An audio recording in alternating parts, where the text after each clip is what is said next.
For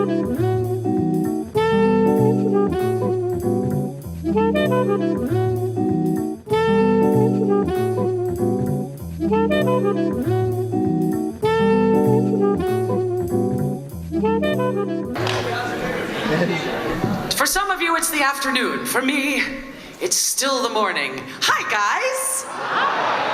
Hi, Dr. Nick. Hi, everybody. Excellent. Well done. You guys look fantastic. Yay! Thank you all for coming today. Some of us are very hungover. Yes. So my lesson for the day is eat dinner before you drink martinis. I am here. I'm Mary Elizabeth McGlynn, and I am the voice director of Cowboy Bebop.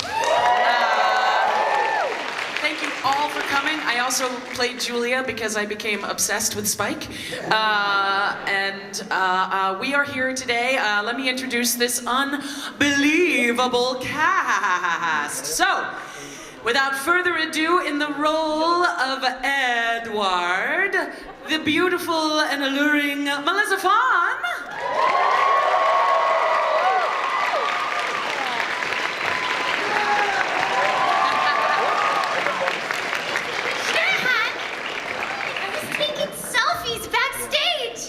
I know we've got to do selfies for sure.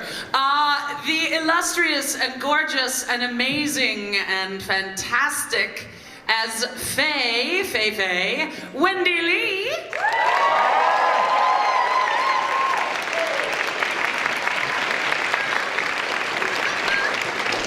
As Master Chef of Bell Peppers and Beef. Sans Beef. The amazing and fantastic, J.J. Abrams actually let him off set today so that he could be here, as Jet Bo Billingsley.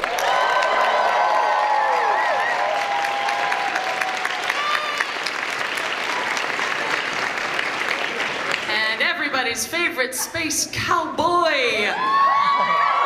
My personal favorite, no offense guys, sorry. As Spiker, Steve Blue!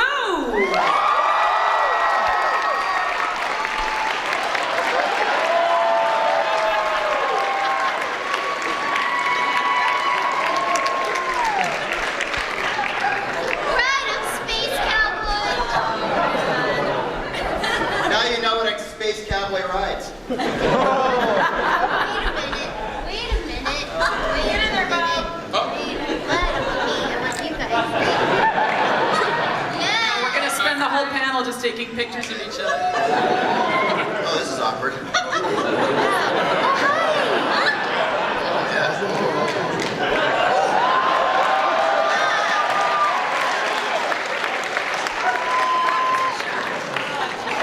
Thank you and good night.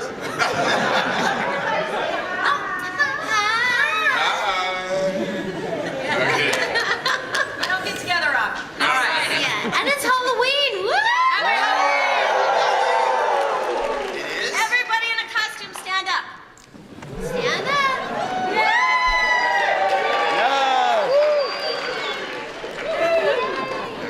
Awesome. All right, so we actually, what was amazing is that in this series that was short-lived and beautifully so, there was one episode that only had the main cast in it. Luckily enough, it is called Toys in the Attic. Although Laura Bailey did tweet that maybe we should read Flowers in the Attic. And then Marisha Ray tweeted we should read Flowers for Algernon. So, but I think we'll go with Toys in the Attic. Yes. All right, you want to do this, guy? Yeah! BS, my part. Bullshit, my line. All right. Edward. Only thing that's important. Okay, Cowboy Bebop. This is episode 11, Toys in the Attic. Something is making its way through the bowels of the spaceship Bebop. It's dark. We see cobwebs. We hear a squishy sound. It's scary. Title card, Session 11, Toys in the Attic. The Bebop is floating silently in space. Ein, the data dog, is napping. Ed is also napping.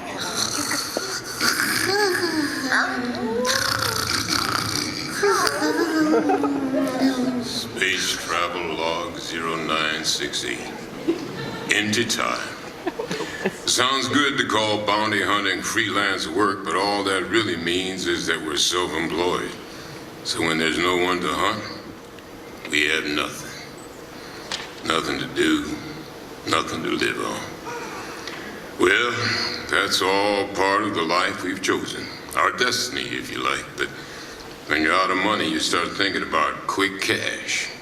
Title card, lesson 1. Cut to Spike, putting on a gas mask. He loads a gun with some kind of canister. Faye and Jet are gambling. She holds some dice in one hand and a cup in the other. All right, you're fine with both of these now, right? With a quick flick of her wrist, she slams the cup down on the board covering the dice. Even. You're going with even? Reveal on Jet, who is topless. He's lost his shirt. No, make it odd. Elsewhere, we see the earlier gun shooting out flames. It's being used to cook some kebabs. Odd, you're sure? Yes, odd. Snake eyes, even. Oh, man. I can't eat anymore.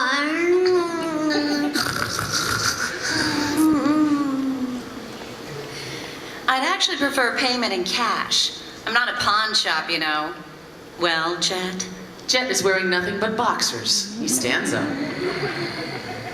A man keeps his word. Spike walks in with the cooked kebabs. I smell cooked kebabs and smelly shorts.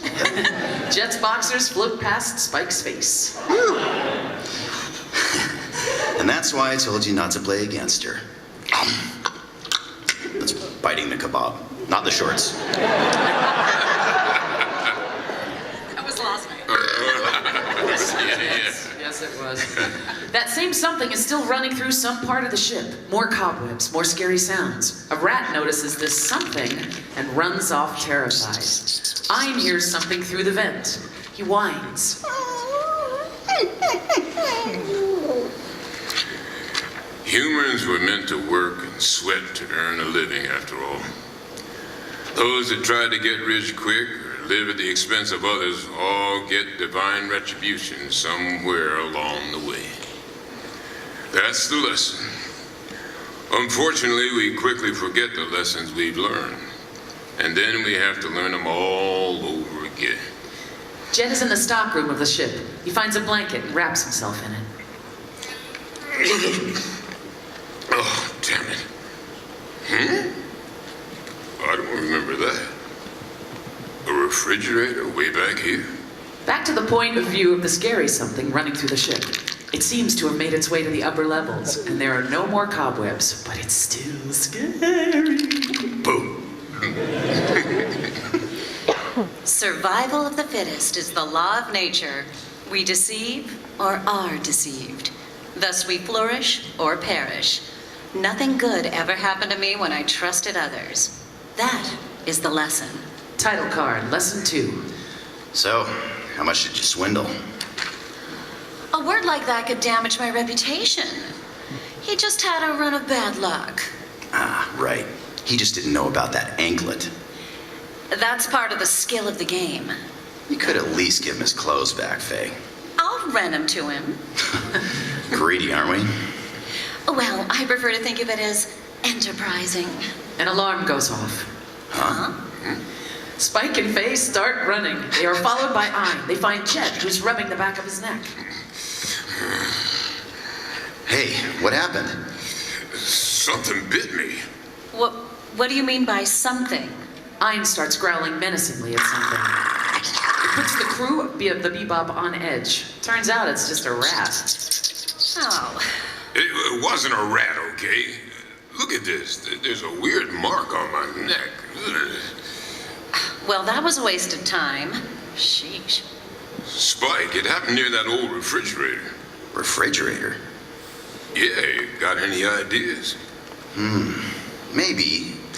There was a... Nope, I can't remember. Ida is staring at a corner, growling. He suddenly stops, looks around, and then leaves with everyone else. As Faye is walking back, she senses something is following her. She turns around, but there's nothing there. Close-up shot on Tiger Balm. Jets. You sure this is gonna work? No, it works on everything but nearsightedness and cavities. Then it works on the athlete's foot? Yeah, sure. Don't you have anything like real medicine that's just for sores and wounds? That would be this. Spike holds up a dried lizard. That heals wounds? Yep. You just squish it up and boil it in 3 cups of water, and when it turns green and goopy, you drink it. Spike, is there something more, different? Oh, yeah, I got it. Yeah, give me that. Spike holds up a dried scorpion. I'll take the other thing.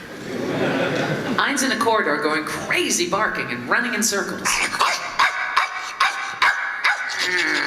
Back to Spike and Jet. Spike is pouring some goopy green liquid into a glass that Jet is holding, and Jet looks scared. Oh, great. I'm feeling a lot sicker than I did before. Do I look pale or what? You're always pale.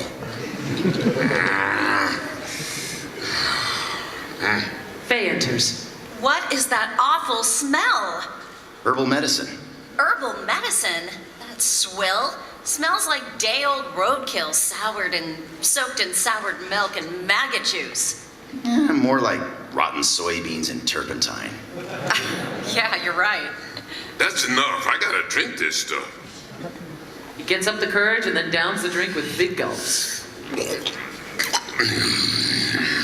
Jet collapses, he falls forward, and as if he's passed out. Oh, brother. Come on, quit joking around. Huh? Spike notices something strange on the back of Jet's neck, where he claimed to have been bitten. It's ugly and purplish. It looks bad and infected. Jet is now laid up on the couch. Spike is typing furiously on the computer doing some research. They're running analysis on something. So it was a rat, right? I mean, this is no big deal. Am I wrong? I have no clue. He got some kind of poison that's not in the database. I'm checking into some similar toxins. Cryptospalicium? No, that's not it. Cholera? Nah, it's not that. Ebola virus. Nope. Bifidobacterium? Nah, not even close. So then what is it? Ein starts barking again. I'd give it a rest, would you? Well, it's not an ordinary rat. Ein, keep quiet. So what could it be then? Well, it's, Ed leaps down from out of nowhere. A mystery space creature! Spooky! The attack of the horrible alien! Well, yeah, that is possible, I suppose. Yeah, right. Then what is it? It's not in the database, right? Well, Look! These base pairs are abnormal. Huh. You think so? Ed has never seen this before. So what else could it be but a horrible alien, huh? What? Maybe it's, I don't know, something like a rat went through a mutation and evolved and turned into some kind of unusual creature and secreted this new form of mysterious poison. Oh, well, that's brilliant. Right up there with Ed's theory that it's horrible aliens. I mean, really pitiful. Ein barks. Aya! What are we gonna do, Ein? You believe it's a horrible alien, don't you? It's spooky. The The scary something is traveling through the ship. This time it's in the vents. We see spooky shots from its point of view. Through the vent, we can see Faye taking a bath. Hello. Cut to Faye in the bathroom, reading while taking a bath. It's a bubble bath, so all her naughty bits are all strategically covered. Something goopy falls from the vent. Huh? Faye decides it's nothing, goes back to reading. All right, this locates and monitors heat sources. Sorry, my page has got stuck together. Spike is explaining how an electronic device works. Ed is wearing some crazy goggles, which are attached to this device. Spike is also wearing one of these devices. We usually use it when we're tracking down bounty heads that have gone into hiding.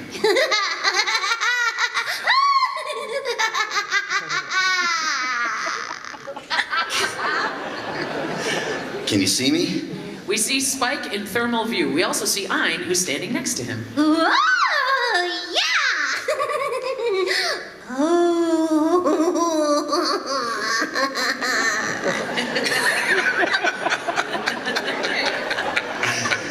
That's fine. I'm gonna test it now.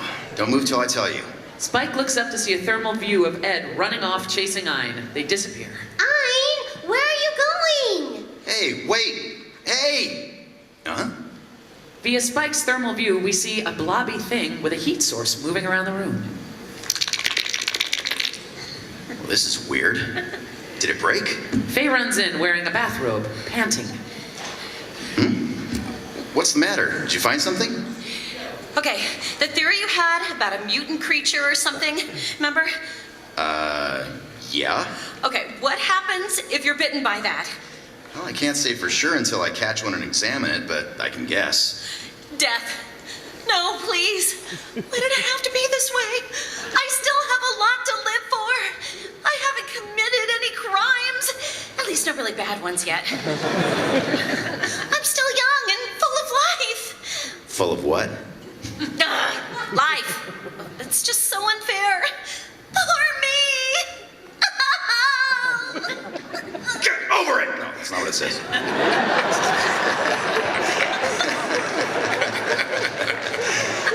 Hey, come on. What's this all about? Spike notices a purplish, ugly infection like the one Jet had on Faye's leg. Cut to the scary something. It's still moving through the ship. The cobwebs are back, and yes, still scary. Eye catch. Cowboy Bebop.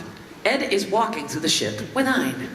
August 6th, Sky Day. Today, Ed goes looking for the spooky, mysterious, horrible alien. Title card, lesson 3. Lesson, if you see a stranger, follow him. Ed passes by the bathroom. She opens the door and sticks her head inside. Where are you? Are you here, Mr. Spooky Space Creature? Meanwhile, elsewhere on the ship, Ed, Ein. Hey, this isn't hide and seek, damn it. Ed has left the bathroom and is walking through a hall with Ein. Exploration, experimentation, exploration, exclamation. I will come back alive. I trust you, Ed. She jumps and hangs on the bar like a monkey. Ooh! She flips so she's now hanging upside down like a monkey. Wah! Ein! She notices Ein's walking away. Ein! Ein! Are you here? Hello? Answer me! Oh, man. Ein's walking by himself over a grate, sniffing it. He suddenly stops and notices something. Something drops on top of Ein, and we hear big, scary music. We hear Ein yelp loudly. Ein? Ed? Where are you? Spike puts on his thermal goggles. He sees something on the grate above him. It's giving off heat. He climbs up to see what it is. It's Ein. He has the same ugly purplish mark on his back. Ein? Hey, hang in there. Where's Ed? I can't believe they got you. Where are your animal instincts? Huh?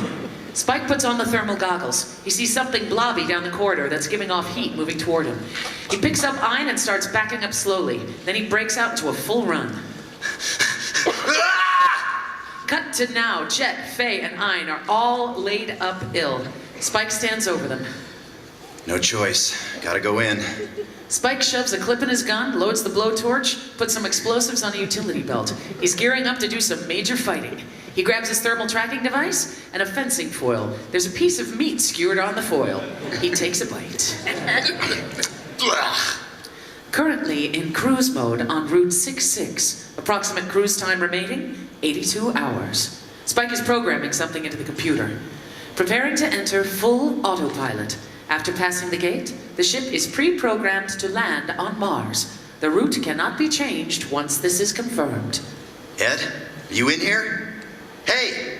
Spike notices the thermal tracker he gave Ed abandoned on the floor. Huh? Must have gotten her too. Spike continues his search. Some goop drops from the ceiling, nearly hitting Spike. It's not the scary creature goop, it's just normal goop. Ugh. Don't scare me like that. As Spike gets out a cigarette, we see some blobby thing drop from the ceiling behind him. It scurries off. He turns around, guns in hand. That's it. He shoots at it and misses. The blob flies at him. Spike falls over. Come on. Spike throws a gas bomb on the blob and runs out of a portal, sealing it in a section of the ship. He pants.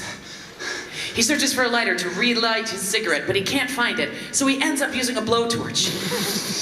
After his smoke, he opens up the portal, goes back to check on it to see if the blob is dead. Another second later, Spike comes running out, being chased by the blob. Bang. Let's go, slimeball. Spike corners the slime ball and torches it until it stops moving. He approaches it slowly to get a better look. This thing smells kind of familiar. Spike's stomach growls. He remembers the rest of his kebab. I guess I should have eaten that stuff. Well, I'm sure it's still in the fridge. Whoa. That was when I remembered everything. It was, about 1 year ago. I'd gotten a hold of a real Ganymede rock lobster. I hid it in the fridge in the stockroom so no one else would eat it. But I had forgotten about it and left it there for a whole year. Wonder what it looks like in there now. Spike approaches the fridge in the stockroom. He puts his hand on one handle of the door, about to open it. There's fear in his eyes. Cue creepy music. He opens the fridge and it's filled with gooey, goopy, gross-looking overgrowth. Spike sets the ship's alarm and turns off the gravity system within the ship. He pushes the heavy fridge out of the stockroom towards one of the cargo bay holds. He's about to release the fridge into outer space when he sees the blob on the side of the fridge. It jumps at Spike and attacks his arm. Oh, shit! Oh, that's great.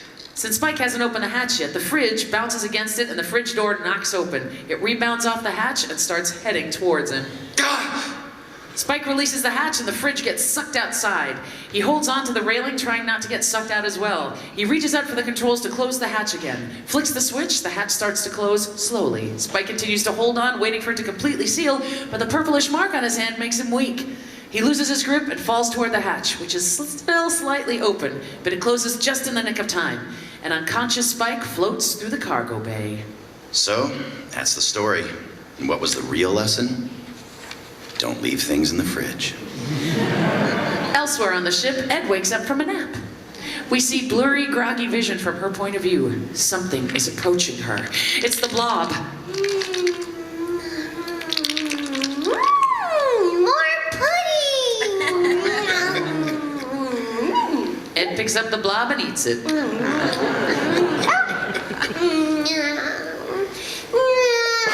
I can't eat anymore.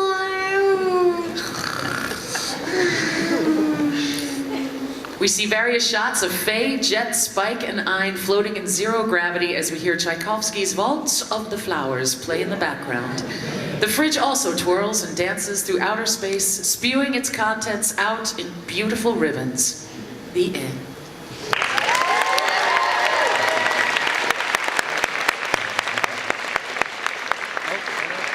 And so, they all passed away. Everyone.